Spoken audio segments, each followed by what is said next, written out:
今日同大家分享一下喺香港同埋內地做律師嘅差異。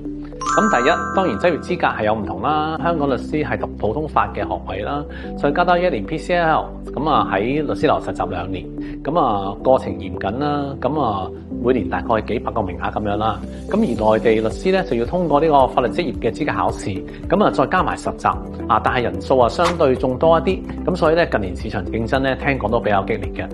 咁第二個咧就係法律制度咧係有啲唔同啦。咁香港係普通法嘅法系，咁判例法為主，法官咧可以咧判例咧成為先例嘅。咁律師咧要好熟悉法律程序啦。咁咧法庭嘅程序咧嘅安排等等咧係個過程係由律師要主導啦。咁內地咧係近似大陸法系，咁以法條為主啦。司法解釋影響亦都好大。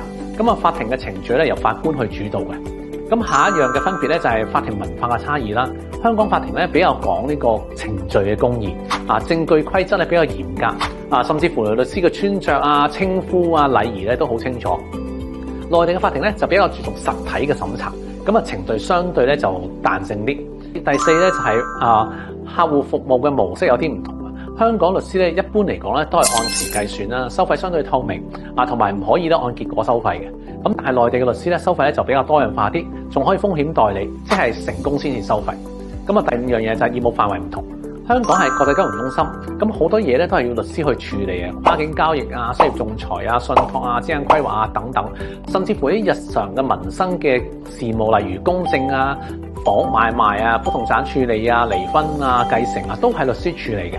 咁內地律師咧就反而咧就相對比較集中處理啲民商事嘅案件刑事案件同埋商事案件為主。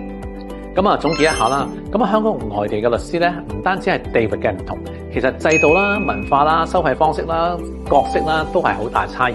咁如果想知道更多資料嘅話咧，隨時聯絡我哋啊。